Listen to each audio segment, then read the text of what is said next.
Salut tout le monde, alors on se retrouve ici dans la parcelle d'endives de Rémi de Cherf que vous avez peut-être vu arracher la semaine dernière, hein, c'est la présentation de la vidéo que je vous ai faite. Et là on va tout simplement aller se rendre dans son endiverie, aller voir comment se passe la deuxième partie de la production d'endives hein, qui se fait en 2 phases. Et donc on va voir un petit peu comment il prépare ça, comment il suit sa culture et son forçage avec les techniciens du marché de Falampin et comment il commercialise aussi. C'est pas inintéressant, vous allez voir. Allez, on est parti.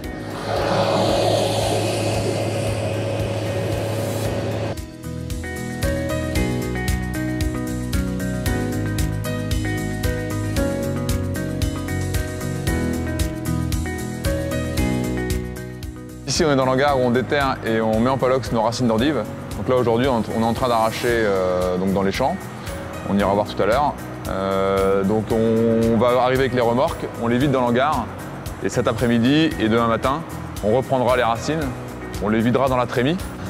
Donc dans la trémie, après elles seront transvidées dans le déterreur donc, pour enlever une grosse partie de la terre. Ensuite, elles seront calibrées. On enlève les trop petites. On écarte les trop grosses qu'on récupère après, et vraiment énormes, on les élimine également. Donc ensuite, il y a un traitement pour les maladies, pour garantir une bonne conservation. Ensuite, les palox sont vibrés pour éliminer l'air et bien les remplir. Et puis, ils sont bâchés pour éviter le dessèchement.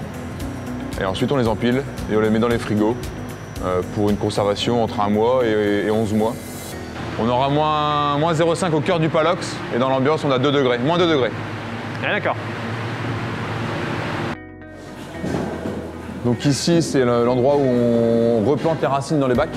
Donc après avoir passé donc entre 1 mois et 11 mois dans les frigos, on ressort les palox, les caisses en bois, on les vide dans la trémie bleue qui est là et ensuite elle passe de l'autre côté de la chaîne de manipulation de bac.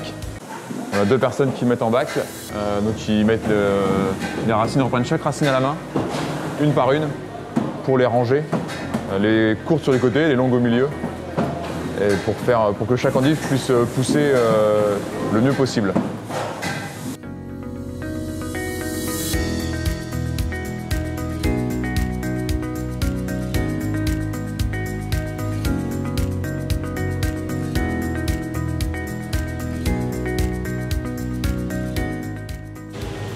Donc dans la salle de forçage, on empile les bacs, donc c'est dans des cellules qui sont climatisées pour regarder une température, pour maîtriser la température, pour qu'on ait une température ni trop chaude ni trop froide. On a un système d'irrigation pour arroser les racines.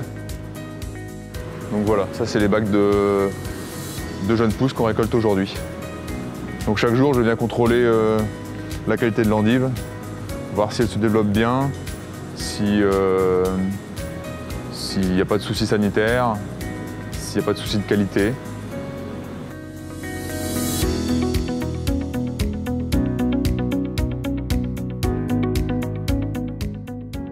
La coopérative propose un suivi technique donc, qui nous accompagne dès la réflexion du choix des parcelles, du choix de la variété sur la parcelle, la fertilisation. Au semis, les techniciens sont présents avec nous pour nous conseiller sur des choix de détail mais qui ont leur importance pendant les semis d'endives. Ensuite, ils nous accompagnent là aux arrachages pour vérifier si les lots sont bien à maturité. Ils font des tests. Ils nous accompagnent pendant le forçage. Donc voilà, c'est vraiment un accompagnement tout au long du cycle de la culture dont on bénéficie grâce au marché de Falampin.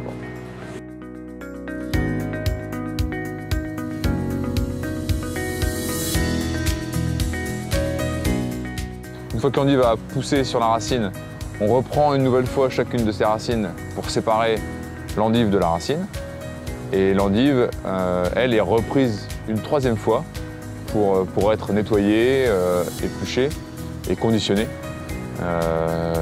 Et ensuite, mise en palette et expédiée. Donc chaque endive est prise au moins 3 fois au cours de sa vie par quelqu'un individuellement.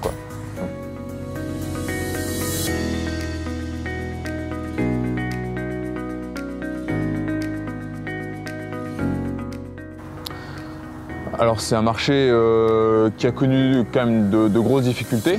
Là aujourd'hui, donc là, on est adhérent à Falampin qui est un des partenaires de Perles du Nord. Il y a eu un gros travail de fait au niveau du groupe Perles du Nord pour travailler sur la gamme. Donc on a diversifié, on a un peu segmenté la gamme et aujourd'hui regroupé également aussi l'offre de plusieurs coopératives. Et donc aujourd'hui Perles du Nord c'est un acteur qui pèse vraiment sur le marché. Donc voilà, le commerce voilà, c'est un peu éclairci on va dire. D'autant plus qu'il y a d'autres segments comme la jeune pousse dont on parlait tout à l'heure qui sont apparus et qui permettent de toucher d'autres producteurs.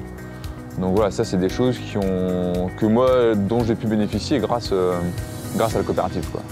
Ok, et pourquoi ne pas faire le choix de commercialiser soi-même? Il y a peut-être un intérêt économique, non, de faire des coûts intéressants? Alors effectivement, ça peut être des coûts, mais le problème c'est on voit les coûts, mais on voit pas des fois les pertes que ça peut engendrer. Commercialiser, c'est quand même un métier particulièrement compliqué. À titre personnel, j'ai pas forcément d'affinité pour ce genre d'activité, donc je préfère laisser ça à des gens dont c'est vraiment le métier, qui font du marketing, qui connaissent leur activité, qui connaissent les clients. Moi, ça me permet de me concentrer sur la production, sur ce que je sais faire et ce que j'aime faire. Et donc voilà, enfin, le commerce, c'est vraiment pas quelque chose que je souhaiterais reprendre parce qu'il y a aussi d'autres avantages. Au-delà du commerce, à la coopérative, on a d'autres avantages. On l'a cité, les services techniques. On a le programme opérationnel qui nous permet d'investir aussi dans nos ateliers grâce à des aides de l'Europe. Donc on abonde à ce fonds pour moitié à la coopérative et pour moitié c'est l'Europe qui abonde au fonds. Donc ça nous permet d'être aidés quand on fait des investissements, d'amélioration de notre outil. Donc voilà, ça c'est aussi un atout majeur de la coopérative, quoi. Ok.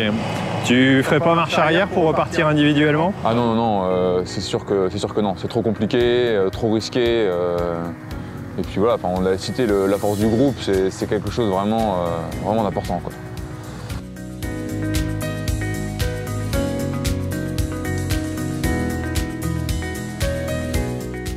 L'orientation globale de l'exploitation, nous par exemple on a choisi de faire de la jeune pousse. Il y a eu une opportunité qui a été proposée aux producteurs. Donc, nous on a souhaité y répondre. Donc on s'est orienté vers ce marché-là. On aurait pu très bien partir plus dans l'endive rouge, plus dans d'autres produits. Donc ça c'est des propositions qui sont faites par les producteurs à la coopérative en disant voilà, on a telle opportunité de marché, qui veut y participer ou qui préfère faire autre chose. Donc ça c'est une réflexion qui est proposée aux producteurs. Et ensuite dans le quotidien, il y a un service commercial qui nous commande chaque jour en fonction du segment qu'on a choisi. Donc nous on fait de la jeune pousse. Donc comme on fait de la jeune pousse, les producteurs nous disent, les commerciaux nous disent bon, aujourd'hui tu vas travailler pour Perles du Nord, tu vas travailler plutôt pour aujourd'hui c'est Intermarché, demain ce sera Carrefour. Donc on emballe sous la marque Perles du Nord. Après, ça peut être pour Lidl, voilà. Donc il y a un choix stratégique qui est proposé par la coopérative aux producteurs qui choisissent. Et derrière, les producteurs derrière la coopérative commercialisent la production et donc donnent aux producteurs la consigne du conditionnement à réaliser le jour même, quoi. On expédie nos palettes au marché de Falampin. Donc qui est un service commercial et une plateforme logistique, donc qui réceptionne nos palettes et les réexpédie aux clients de la coopérative. Donc le marché de Falampin, c'est une coopérative qui est rattachée au groupe Perles du Nord. Donc à l'échelle du groupe Perles du Nord, il y a un système d'agréage qui contrôle notre production et voilà, et la partie commerciale qui est réalisée en collaboration avec Perles du Nord et Marché de Falampin. Nos employés sont du tissu local, on n'a pas de travailleurs étrangers, voilà, et on n'a pas de difficulté particulière à recruter, quoi. C'est pas toujours évident, mais globalement on s'en sort plutôt bien, quoi.